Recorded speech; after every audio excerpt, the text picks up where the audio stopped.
Okay, so for the second part of this chapter, we're just going to build a few more of the characteristics of polynomial functions. But before we look at a few more of the characteristics, I just want to briefly talk about integral notation. So in a few areas of the course, we're going to look at some of the features of graphs. And instead of using an inequality, we're going to use integral notation to represent things. So if we look at some of these examples, look at the top example, integral notation, we've got these open circles, which means that the ends are not included.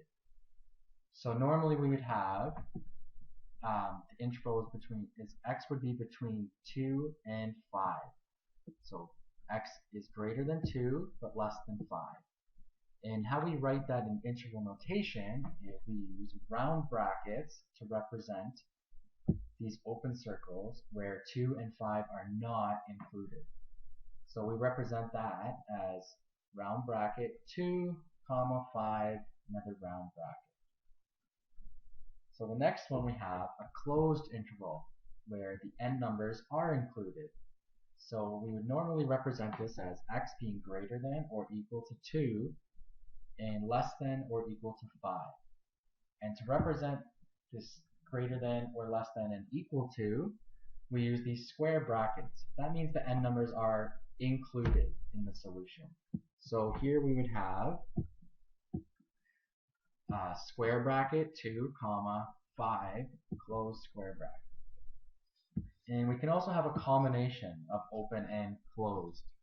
So in this first example we have x must be greater than or equal to 2 and less than 5, where 5 is not included. So we have square bracket 2, comma 5, close bracket, but it's the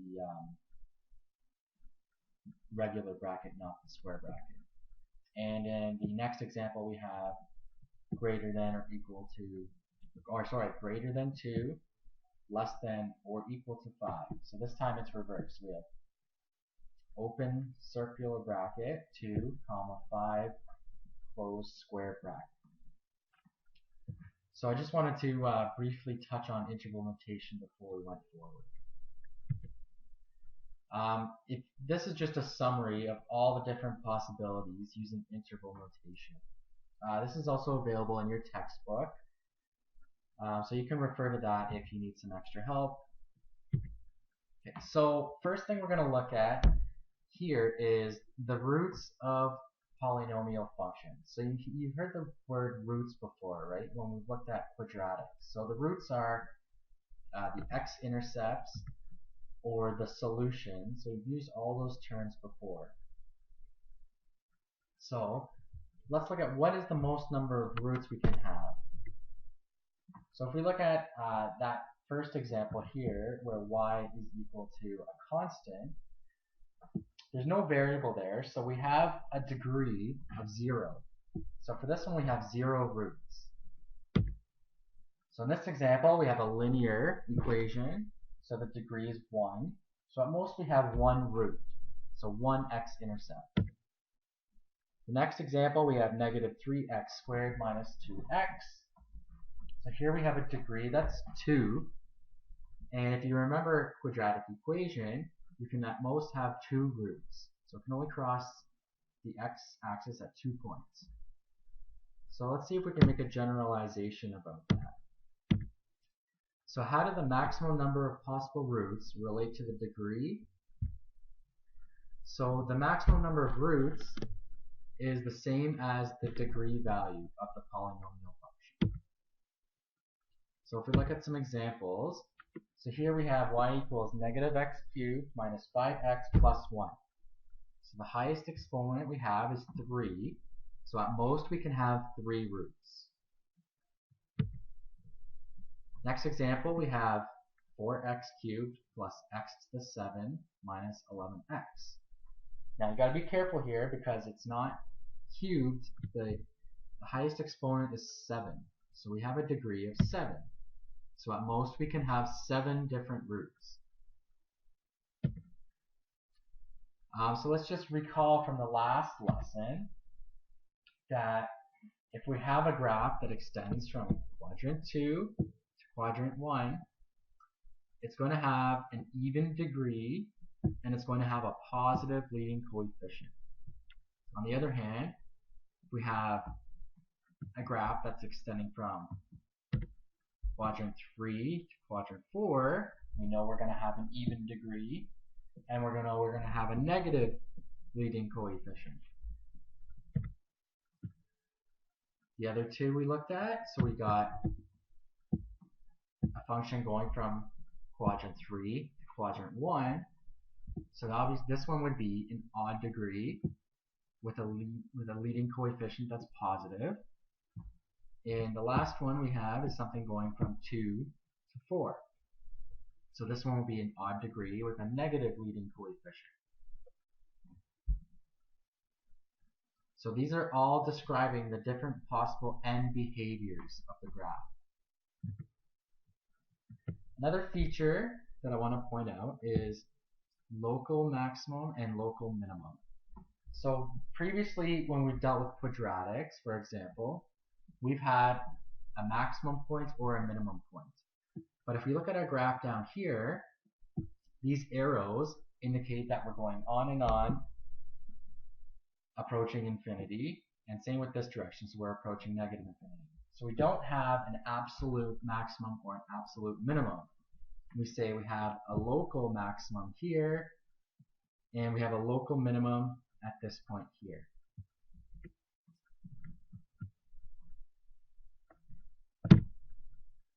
So we're going to look at a few examples where we use some of the characteristics to match a graph to an equation. So we've been given the graph down here at the bottom right, and we want to determine the key features of the polynomial function, and then use these features to match the function with its graph. So first we're going to look at the number of x-intercepts, the number of maximum or minimum points, and the number of local maximum or minimum points. So, note, a maximum or a minimum can only occur in even degree polynomials. A max or min is the highest possible or lowest possible point on the graph, whereas a local max or local min is not necessarily the highest or lowest point. So odd degree polynomials can have a local max or local min. Okay, so let's look at our function here in the bottom corner. So we have 4 roots, so it crosses the x-axis at 4 points. So we know that it must have a degree of 4 or more.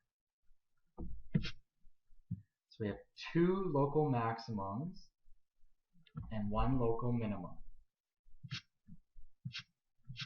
As pointed out here, there's 1 absolute maximum. There is no minimum because the graph extends towards negative infinity in both directions. We start in quadrant 3 and move to quadrant 4, so therefore the leading coefficient must be negative, and it must be an even degree. Another thing is we have a y-intercept that is negative 4. So if we look at our possibilities here, it must be B, because the graph extends from 3 to 4, so we know we have a negative coefficient, so automatically it cannot be A and it cannot be D. We know that we have 4 roots, so that we must have a degree of 4 or more. So C has a degree of 5 and B has a degree of 4, so it can still be either one of those two. But we know that the coefficient must be negative and the exponent must be even. So both of them have a negative coefficient, but we know it must be an even degree polynomial function because it starts in quadrant 3 and goes to quadrant 4. So that's how we narrow it down to our selection B. This time we have another example. We're going to do the same thing. So we know we have 4 roots, so we must have a degree of 4 or more, 2 local maximums, 1 local minimum. We know we start in quadrant 2 and end in quadrant 1. We know we must have a positive coefficient and the exponent must be even. Y-intercept of 3. So let's look at what our possible answers are. So we have a degree of 4 or more. So automatically we can cancel out A. We extend from quadrant 2 to 1, so we must have a positive coefficient. So we must cancel out B and C, which leaves us with D as our answer. Another example here, we can do the same thing. So we have 3 roots, so it must have a degree of 3 or higher. And they all have a degree of 3 or higher.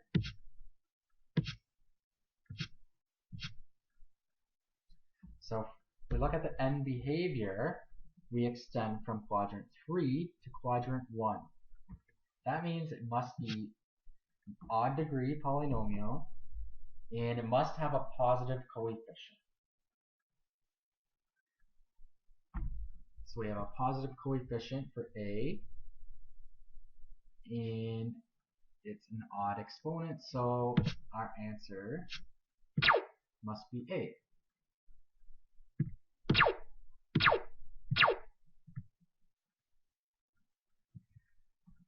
Another thing you're going to want to be able to do in identifying characteristics of the polynomial function is using finite differences.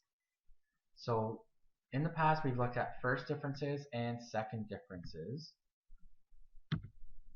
So remember, when the first differences are the same, we have a linear function. When the second differences are the same, we have a quadratic function. If we keep this in mind, we have the third differences are the same, we have a cubic function. Fourth differences are the same, we have a quartic function. Fifth differences being the same, we will have a quintic function. So there's a general formula we can look at to determine the leading coefficient of the polynomial function. So the nth difference is for example, if we have a quintic function, that would be the fifth difference. So whatever that fifth difference is a times n factorial. So finding the leading coefficient value of a. So here we've got a cubic function because we have the third differences here all the same. So the third differences are 6. So we plug in 6 is equal to a, which is what we're trying to find out, times n factorial. So what that means is it's the third difference. Because it's the third differences, we have 3 times 2 times 1. So what that equals is 6 is equal to 6 times a, and if we divide both sides by 6, we get a equal to 1. Let's look at another example. So this time we have the fourth differences equal to negative 24. So negative 24 is equal to a times 4 factorial. So it's 4 times 3 times 2 times 1. So that equals 24. So we divide both sides by 24, we get a leading coefficient of negative 1. So we want to find what the finite difference is. For example, here we're given a function and we know it's a quartic function. So we're going to be looking for the fourth differences. So we know we want to figure out what that value is, and we know that our leading coefficient is negative 2 as given to us in the equation. So it's negative 2 times 4 times 3 times 2 times 1, which would give us negative 48. So the fourth differences will be all equal, and they will be negative 48.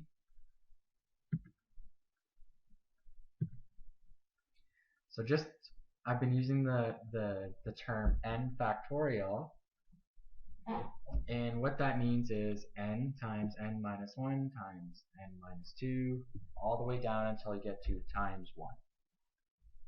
For example, we had the fourth factorial, so it's 4 times 3 times 2 times 1. That is the end of the lesson.